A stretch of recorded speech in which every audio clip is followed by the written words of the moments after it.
Breaking news. అక్రమ నిర్మాణాలపై హైడ్రా ఉక్కుపాదం మోపుతోంది. అక్రమంగా కట్టిన నిర్మాణాలను నిర్దాక్షిణ్యంగా కూల్చేస్తోంది. దీంతో అక్రమ కట్టడాలు కట్టిన వాటి బిల్డింగ్ల యజమానుల గుండెల్లో రైళ్లు పరిగెడుతున్నాయి. ఇప్పుడు వాళ్ళంతా భయంలో ఆందోళనలో ఉన్నారు. నిన్న ఎన్కన్వెన్షన్ ను కూల్చివేసింది హైడ్రా. మరి ఇవాళ ఎవరు?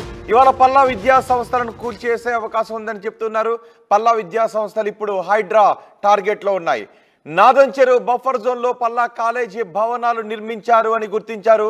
పల్లా అనురాగ్ గ్రూప్ ఆఫ్ కాలేజీలు, గాయత్రి ఎడ్యుకేషన్ ట్రస్ట్ భవనాలపై ఫిర్యాదులు వెల్లువెత్తాయి.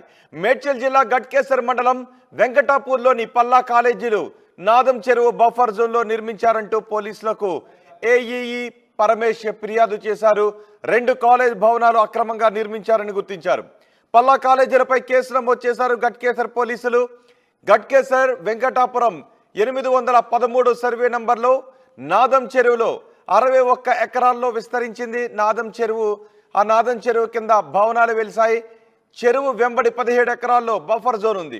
అనురాగ్ గాయత్రి ట్రస్ట్ నిర్మాణాలకు అన్ని రకాల అనుమతులు ఉన్నాయని పల్లా రాజేశ్వర్ రెడ్డి చెప్తున్నారు. అయితే పల్లా రాజేశ్వర్ రెడ్డికి చెందిన విద్యా సంస్థల్లో కొన్ని భవనాలు ఈ బఫర్ జోన్లో ఉన్నాయి అంటూ ఫిర్యాదులు వెల్లువెత్తాయి. దీంతో కేసులు కూడా నమోదు చేశారు. మరి వీటిపైన ఇప్పుడు హైడ్రా ఎటువంటి చర్యలు తీసుకుంటుంది అనే విషయంపై ఉత్కంఠ కనిపిస్తోంది. మా ప్రతినిధి సాగర్ మనకి అందుబాటులో ఉన్నారు. సాగర్తో మాట్లాడదాం. సాగర్, పల్లా రాజేశ్వర్ రెడ్డికి చెందిన విద్యా సంస్థల భవనాలు బఫర్ జోన్లో ఉన్నాయి, నాదం చెరువు బఫర్ జోన్లు అంటూ ఫిర్యాదులు వచ్చాయి. దీనిపైన హైడ్రా ఎటువంటి చర్యలు తీసుకోబోతోంది? అలాగే పల్లా రాజేశ్వర్ రెడ్డి కూడా ఏమైనా రియాక్ట్ అయ్యారా? ఎస్ రోహిత్, మనం ప్రస్తుతం చూసుకుంటే బీఆర్ఎస్ ఎమ్మెల్యే పల్లా రాజేశ్వర్ రెడ్డికి సంబంధించినటువంటి అనురాగ్ యూనివర్సిటీ, గాయత్రి ఎడ్యుకేషనల్ సొసైటీలకు సంబంధించి అక్రమ నిర్మాణాలు, చెరువుకు సంబంధించినటువంటి ఆ నాదం స్థానికంగా గట్కేసర్ మండలం నాదం చెరువుకు సంబంధించినటువంటి బఫర్ జోన్ లో నిర్మాణాలు జరిగాయంటూ ఇప్పటికీ ఇరిగేషన్ అధికారులు 2 రోజుల క్రితం పోలీసులకు ఫిర్యాదు చేయడం జరిగింది. స్థానిక పోచారం ఐటీ కారిడార్ పోలీసులు పల్లా రాజేశ్వర్ రెడ్డికి సంబంధించినటువంటి విశ్వవిద్యాలయాల పైన, యూనివర్సిటీల పైన కేసులు కూడా నమోదు చేయడం జరిగింది. అయితే దీంతో వెంటనే అప్రమత్తమైన హైడ్రా ఎలాంటి ముందస్తు చర్యలు, అంటే నిన్న మొన్న పరిణామాలు చూసుకుంటే హైడ్రా దూకుడు పెంచిన నేపథ్యంలో అక్రమ నిర్మాణాలు కూలిపోతాయంటూ వాళ్ళు ముందే ఊహించి దీనిపైన వాళ్ళు పల్లా రాజేశ్వర్ రెడ్డి కోర్టును ఆశ్రయించడం జరిగింది. హైకోర్టులో నిన్న అత్యవసరంగా హౌస్ మోషన్ పిటిషన్ దాఖలు చేయడం జరిగింది. దీనిపైన కోర్టు మాత్రం నిబంధనలు ఉల్లంఘించారా లేదా అని వెరిఫై చేయండి, డాక్యుమెంట్స్ అన్ని వెరిఫై చేసిన తర్వాత చర్యలు తీసుకోవచ్చు అని చెప్పి స్పష్టం చేసినట్టుగా తెలుస్తుంది. అయితే ఈ నేపథ్యంలో పల్లా రాజేశ్వర్ రెడ్డి మాత్రం హైకోర్టుకు చెప్పిన విషయాలు, నేను నిబంధనలు ఉల్లంఘించలేదు, అనురాగ్ యూనివర్సిటీతో పాటు గాయత్రి ఎడ్యుకేషనల్ సొసైటీకి సంబంధించిన నిర్మాణాలను నేను స్థానికంగా అన్ని అనుమతులు తీసుకొని నిర్మించానని చెప్పిన నేపథ్యంలో హైకోర్టు మాత్రం, అంటే ప్రభుత్వ న్యాయవాది మాత్రం దీనికి సంబంధించినటువంటి బఫర్ జోన్ లో ఖచ్చితంగా నిర్మాణాలు జరిగాయి, స్థానిక ఇరిగేషన్ అధికారులు దానిపైన పూర్తి రిపోర్ట్ ను కూడా ఇవ్వడం జరిగింది. సో ఖచ్చితంగా నిర్మాణాలు జరిగాయంటూ హైకోర్టుకు వినిపించిన నేపథ్యంలో కోర్టు దీనిపైన పూర్తి న్యాయపరంగా లేదంటే ఈ డాక్యుమెంట్స్ అన్ని వెరిఫై చేసిన తర్వాత నిబంధనల ఉల్లంఘన జరిగిందా లేదా అన్నది వివరాలను వెరిఫై చేసిన అనంతరం చర్యలు తీసుకోవచ్చు. అంటే గతంలో మనం జన్వాడ ఫామ్ హౌస్ కేసులో కూడా హైకోర్టు ఈ విధంగానే తీర్పు ఇవ్వడం జరిగింది. అంటే అక్కడ జీవో 99 ప్రకారం ఎలాంటి చర్యలైనా తీసుకోవచ్చు అని చెప్పిన నేపథ్యంలో సేమ్ ఇదే కేసులో కూడా హైకోర్టు చెప్పిన ప్రకారం వివరాలు, అంటే అక్కడ స్థానికంగా అనురాగ్ యూనివర్సిటీ, గాయత్రి ఎడ్యుకేషన్ సొసైటీకి సంబంధించిన నిర్మాణాల యొక్క డాక్యుమెంట్స్ అన్ని పరిశీలించిన అనంతరం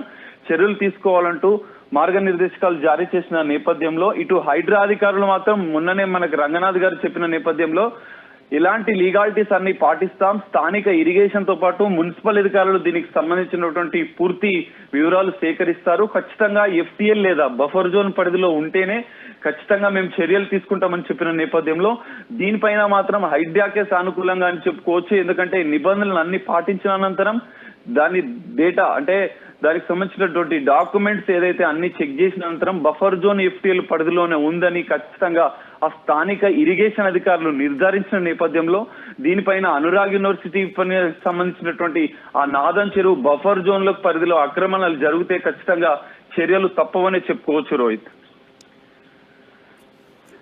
రైట్, అంటే ఎప్పటిలోపు దీనిపై సర్వే చేసే అవకాశం ఉంటుంది? ఆల్రెడీ ఫిర్యాదు చేశారు, దానిపైన ఎఫ్ఐఆర్ కూడా నమోదైందని చెప్తున్నారు.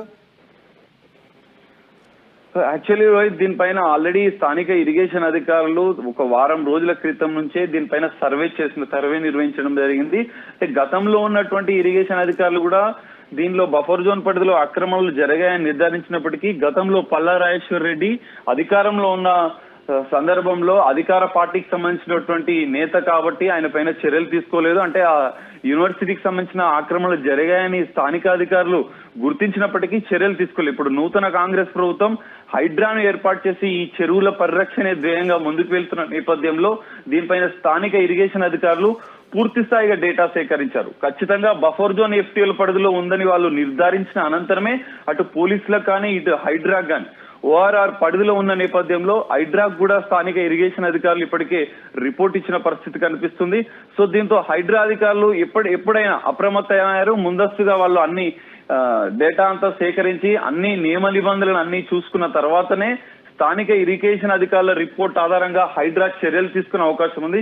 ఇక్కడ హైకోర్టుకు వెళ్ళినప్పటికీ హైకోర్టు స్పష్టంగా మెన్షన్ చేసేది, స్పష్టంగా హౌస్ మోషన్ పిటిషన్ దాఖలు చేసినప్పటికీ వీళ్ళు ఆక్రమణలు జరగలేదని కోర్టుకు చెప్పినప్పటికీ అనగారు యూనివర్సిటీకి సంబంధించినటువంటి పల్లా రాజేశ్వర్ రెడ్డి కోర్టుకు వివరించినప్పటికీ దీనిపైన హైడ్రా ఖచ్చితమైనటువంటి డాక్యుమెంట్స్ అన్ని వెరిఫై చేసి చర్యలు తీసుకోవచ్చని చెప్పింది.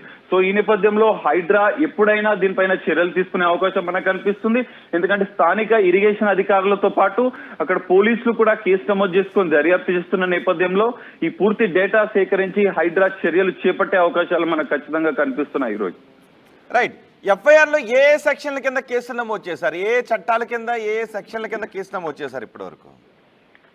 ఎఫ్ఐఆర్ లో మనం ఒక్కసారి పరిశీలిస్తే రోహిత్, దానికి సంబంధించిన ఓల్టా ప్రధానంగా ఈ సరస్సుల సంరక్షణ కోసం ఏర్పాటు చేస్తున్నటువంటి ఓల్టా చట్టాన్ని ఇక్కడ ప్రయోగించిన నేపథ్యంలో స్థానిక ఇరిగేషన్ అధికారులు ఓల్టా చట్టం అనేది చెరువుల పరిరక్షణ, సరస్సులకు సంబంధించిన ఆక్రమణలు జరిగితే ఈ చట్టాన్ని ఉపయోగించే పరిస్థితి కనిపిస్తుంది. సో ఈ చట్టంతో పాటుగా మనకు మరో 2 సెక్షన్లను కూడా నమోదు చేసి దర్యాప్తు చేస్తున్న పరిస్థితి కనిపిస్తుంది రోహిత్.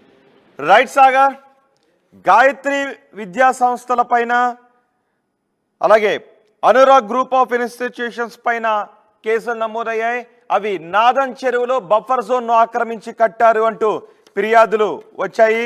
దీంతో కేసు కూడా నమోదు చేశారు.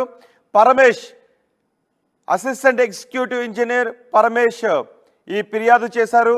మేడ్చల్ మల్కాజ్గిరిలో ఈ అక్రమ కట్టడాలు నిర్మించారు అంటూ పోచారం పోలీస్ స్టేషన్లో కేసు నమోదు చేశారు. దీంతో పోలీసులు పలు సెక్షన్ల కింద కేసులు నమోదు చేశారు.